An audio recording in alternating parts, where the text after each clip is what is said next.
Hey everybody, I'm Jack with Future Pastimes, and in this video I'm going to be talking about a power alliance in the Dune board game that I call the Wealth Alliance. It's one that exists between the Emperor and CHOAM, and we're going to get into why this is a really formidable alliance, but it all comes down to one word, and that word is spice.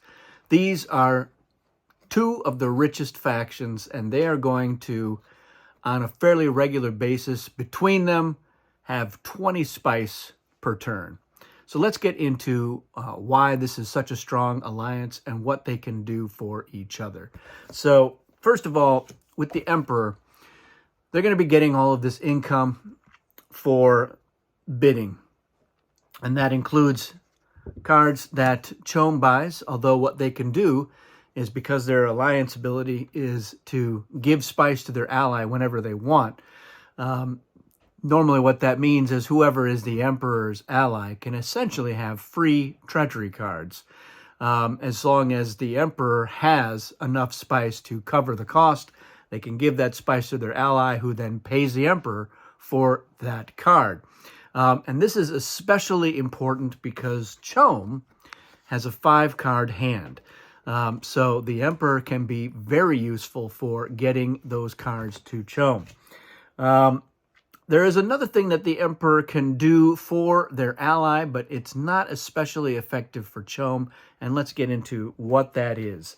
In addition to giving their ally spice whenever they want, the Emperor can pay to revive up to 3 additional forces for their ally, above and beyond the normal revival limit. So let's say that the Fremen were allied to the Emperor. The Fremen get 3 out for free, and then the Emperor could pay 6 spice to get 3 more Fremen forces out of the tanks. But here's the thing with CHOAM. First of all, CHOAM has no free revival, but their revival is unlimited, and it is only 1 spice per force. So they don't really need the Emperor's help getting 3 additional. They can get 17 additional. They can get all 20 out, and it would cost them 20 spice. But what the Emperor can do is help pay for that. Not that CHOAM necessarily is going to need it. So CHOAM is going to be having a pretty regular income. If it's a 6-player game, and let's say that the Bene Gesserit are not in the game, that's 12 spice that CHOAM collects each CHOAM charity phase. Now, they will have to pay out any charity that other factions get, but you remember with CHOAM, it's not that big a deal for them to have to give spice from their own supply to somebody collecting charity, because the trade-off is that faction is on charity. So they only have, you're losing 1 or 2 spice, and that faction only has 2 spice with which to do anything. So in advanced, with the Bene Gesserit in the game, they're going to be getting 2 spice from CHOAM every turn. So that will eat into CHOAM's overall income, but 10 spice per turn, if you're playing 6 players, is still pretty good. And that's what I mean by they're going to regularly have 20 spice. They're going to gain about 20 spice every turn, because the Emperor on average is going to be getting about 10 spice from bidding. So cards usually go for 3 or 4. You're selling 6 cards in a 6-player game on most of those turns, especially in the early game.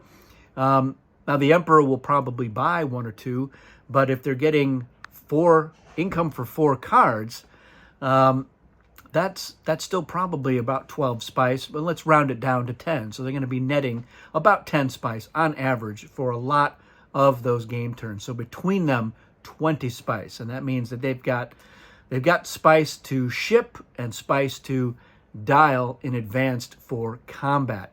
And remember, any spice that the Emperor spends for dialing their forces, half of it will go to CHOAM, because CHOAM will collect half of that spice in advanced, which is the only time you're spending spice for those forces.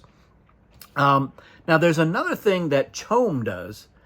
CHOAM can pay. This is one of the few ways that somebody can get spice to the Emperor. CHOAM can pay for the Emperor's spice dialing in combat. But the other thing that they can do is even more important, and that is once per round or game turn, CHOAM and their ally can trade cards. Now that is a really big deal, and it's especially big deal with the Emperor, because the Emperor on most turns, but the end of bidding, the Emperor can and should have a full hand. There's really no reason why, because they can usually afford to buy those cards. Now, they're not going to get into an alliance on the first turn of the game, which means that the Emperor will probably have some cards. CHOAM, they're going to start the game with a fairly good amount of spice, and with their 5-card limit, they're going to want to buy cards. So by the time they get into an alliance, they usually have a couple of treachery cards, but CHOAM can get free treachery cards to fill their hand, and then they can trade one of those cards to the Emperor. So if they end up getting 2 of the same type of weapon, 2 projectile weapons, or 2 of the same type of defense, 2 snoopers, CHOAM can easily get one of those into the Emperor's hand.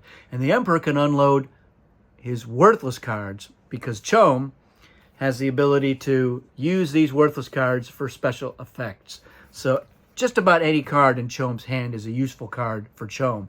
And having the 5-card limit means that they can aspire to having 2 types of weapons, 2 types of defenses, and still have a 5th card for special effects like weather control or Hajer or a cheap hero or a special weapon like the lace gun. So this is a great alliance. It's really useful for the 2 of them to team up, because they can get the best cards, they can fill up, and then they'll still have the spice to just land on the planet in vast numbers, be able to spice dial. They'll have the weapons and the defenses. CHOAM's leaders are not particularly great. The Emperor has a couple of really strong leaders, but just the sheer numbers. And CHOAM should feel like they can afford to send more forces, dial higher, because they don't have those limits on revival. And if they are allied to the Emperor, they can afford to get more forces out. And they're always getting them at half price anyway. It's only 1 spice per force for CHOAM to revive, and they can revive up to all of their forces in the tanks if they can afford it. So once they get into this alliance, they should get into some big battles, dial high, feel like you can sacrifice it, because if you're going to be killing an opposing leader or getting spice for that, or wiping out a large force of another faction that has a much slower recovery rate, that is what they should do if they're not just directly going for the win. Wear down their enemies, and then they can get back up to full strength pretty quickly, and they can usually afford it. Between the 2 of them, they're going to have the spice to do it. And with this alliance, CHOAM should do a lot of the battling. They have more cards. They have no limits to revival. The Emperor only gets 1 free, and then they can only get 2 more out. So they don't want to sacrifice as many of their forces as often, especially if they're not directly going for the win. If you're going for the win, you do what you got to do. The Emperor is usually in a good position to dial high, especially in advance. 5 Sardaukar means they can afford to throw away forces willy-nilly if it means that they can dial much higher than their opponent. So there you have it, the Wealth Alliance. They need to leverage that wealth and fill up their hands with treachery cards, then get down onto the planet in large numbers, get into battles, wear down the other players if they're not going for the win, because they've got the much better recovery rate, and then they can fill up on cards again. They can usually do both between them. They'll have the wealth to pull that off. Not everybody can. If the Harkonnen lose a lot of forces, they're not recovering as quickly, and so it's very costly for them. Very costly for most other factions. Fremen usually have a better time. Tleilaxu, of course, they have no limits to the revival, and they also have half price. But they don't have the same level of regular wealth. It's not till much later in the game that they start to get a better income. And CHOAM's on average is still usually better. They're usually getting 10 or 12 spice every turn, whereas the Tleilaxu, 6 spice. And, every once in a while, somebody wants to pay to get more. Somebody like the guild will say, like, yeah, I'll pay to get a couple more forces out. So the Tleilaxu can clean up that way. But it just depends. Depends on the faction mix. With CHOAM, the Bene Gesserit is really the only other faction that's eating into their income, their regular income. Some of the other factions, they might be poor. But like I said, as CHOAM, I don't care if another faction is taking 1 or 2 spice from me. Because they're just not in a position. They can't bid. They can't outbid me. They can't outship me. They're not going to be reviving anymore. So, go for it. Spend all your money and collect charity. See if I care if I'm CHOAM. Because I also have a nice sugar daddy waiting to help me make ends meet so that we can capitalize on our wealth. That's it. Let me know what you think of the Wealth Alliance in the comments. Thanks for watching, and we'll see you again soon.